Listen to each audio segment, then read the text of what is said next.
3주 두 번째 시간입니다. 지난 시간에 이어서 법과의 관점을 조금 보도록 하겠습니다.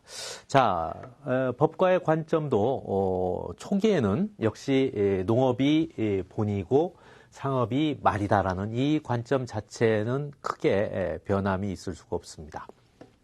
이어서 보면은 이제 관자가 바로 관중 책을 적어 놓은 그런 책입니다.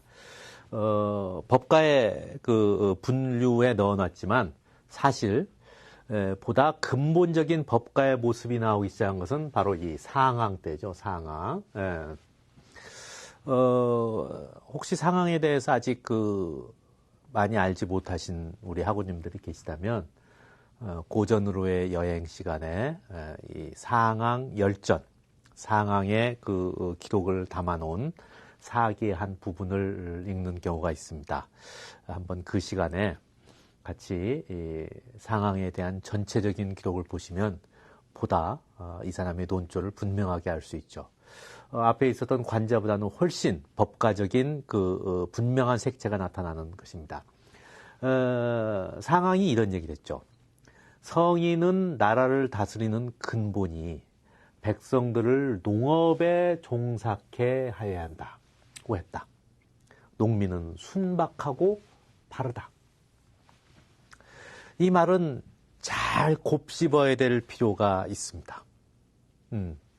상항은 진나라 효공 때 진나라가 그 서쪽에 중원에서 멀리 떨어진 아주 변방의 땅덩어리는 넓지만 땅덩어리 자체가 굉장히 척박한 곳이었어요.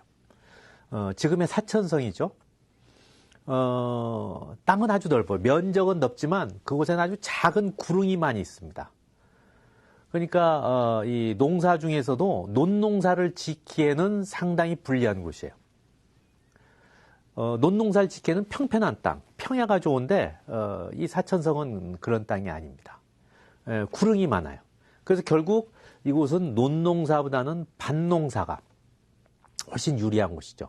밭농사 중에서 이런 그 구릉이 많은 곳에서 유리한 밭농사 작물이 어떤 게 있을까요? 대표적인 것이 바로 고추입니다. 그래서 우리가 그 사천성의 음식이 매운 이유가 바로 여기에 있죠. 예전에는 그 사천성 여자들은 시집 갈 때 지참금으로 고추를 가지고 왔어요. 그런 그 변방의 작은 나라가 이 상항을 거치면서 짧은 시간에 중원의 패자가 될 수 있는 그 부국 강병을 이룰 수 있었던 이유는 바로 상항의 이러한 농업 정책이 가장 커다란 기초가 됐어요. 상항은 농사를 어떻게 했냐면 농전이라는 말로 표현을 했습니다. 농사는 전쟁이다. 그러니까 일반 백성이 농사를 짓는 것이 앞서 말한 순박하고 근검 전략하고 그곳에서 땀의 어떤 노동을 배우는 것보다는 목표를 정해놓고 누가 더 빠른 시간 내에 어떤 집이 더 빠른 시간 내에 더 많은 생산물을 생산할 수 있는가라는 그런 전쟁의 개념으로 백성들을 몰아붙였습니다. 그래서 훗날 많은 사람들이 상항의 논조에 대해서 비판한 것이 백성을 농업에 종삭해야 된다는 것은 백성을 농업 전쟁에 투입함으로 인해서 순박하고 바르다는 것을 이용한 거예요. 백성은 나한테 있어서 절대적으로 복종하는 존재라는 개념을 가지고 있는 것이죠. 결국 백성을 떠받들어야 된다는 육아의 관점이 아니라 백성들을 잘 다스려야 돼, 잘 끌고 가야 된다는 강압적인 수단을 포함하고 있는 거. 이게 법가의 사고방식입니다. 자, 두 번째 논점 볼까요? 백성이 배우지 않으면 우매해진다. 우매하면 외부와 교류하지 않고 자연히 농업에 힘써 게을러지지 않는다. 그러면 개간에 힘쓸 것이다. 그래서 결론적으로 백성이 우매하면 다스리기가 쉽다. 자, 이 논조와 잘 이해가 되십니까?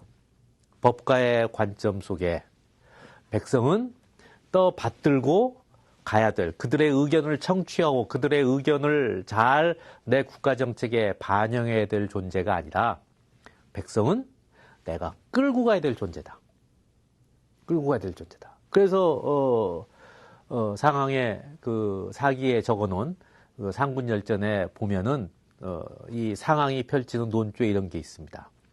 백성은 결과를 같이 토론하고 그 같이 가는 존재가 아니라 어떤 결과물을 나누고 즐거워해야 될 존재다. 과정에 있어서는 백성을 몰아쳐야 돼요.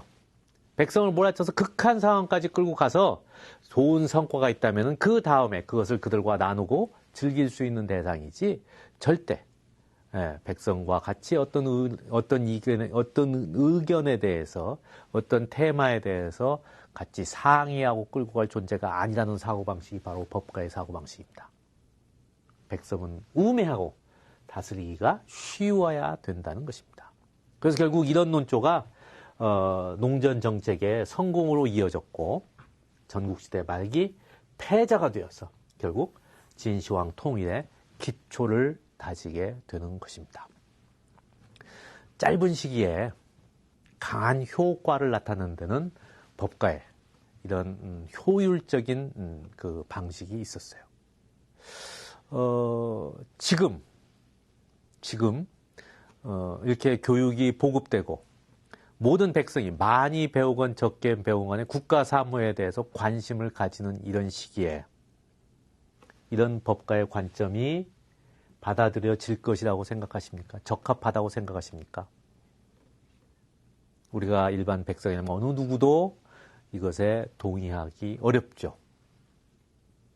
그러나 오늘날 이 나라를 다스리는 국가 정책의 많은 부분이 법가들에 의해서 정책이 입안되고 좌지우지되는 것을 우리가 목도할 수 있습니다.